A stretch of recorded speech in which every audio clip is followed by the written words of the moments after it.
याच्या मागचं कारण काय आहे तर या रायगड जिल्ह्यामध्ये या मतदारसंघामध्ये जे पोलीस अधिकारी कर्जत मध्ये जे पोलीस अधिकारी काम करत आहेत त्यांच्यावरती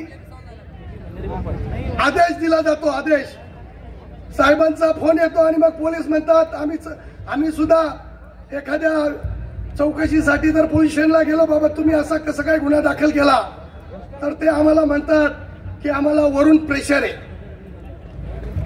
सत्तेतून प्रेशर येतोय। खोटे गुन्हे आमच्या शिवसैनिकावरती दाखल केले जातात।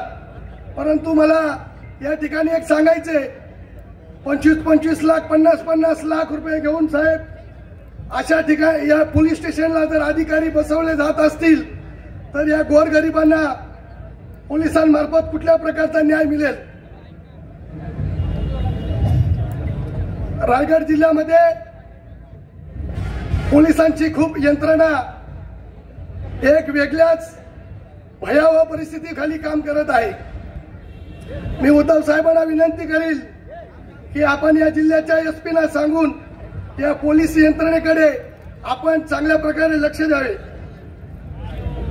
या खालापूर खोपोलीच्या MIDCच्या संदर्भात सचिन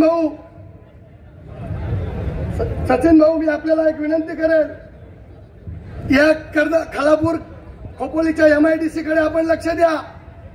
इथे एक वेगळ्याच प्रकारची सत्तेमधल्या आमदारांची ठेकेदारी चालू झालेली आहे। त्यांनी मोठ्या मोठ्या वल्गना केल्या होत्या की मी निवडून आल्याच्या नंतर खोपोली आणि खालापूर कर्जत मधील बेरोजगार तरुणांना नोकऱ्या देण्याचं काम करील।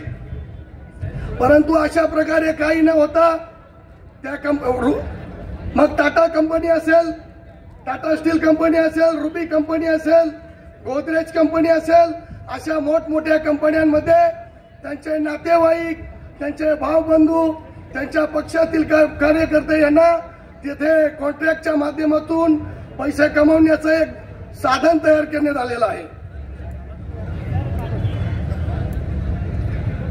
कर्जत येथे आमदार साहेबांनी जाहीर केलं होतं की मी आमदार झाल्यानंतर ग्रीन MIDC आणेल, तर ग्रीन MIDC न आणता आमच्या कर्जत तालुक्यातील त्यांनी कबूल केलं एक दवाखाना आणू, कॉलेज आणू, युनिव्हर्सिटी आणली जाईल, दूध डेरे आम्ही काढू।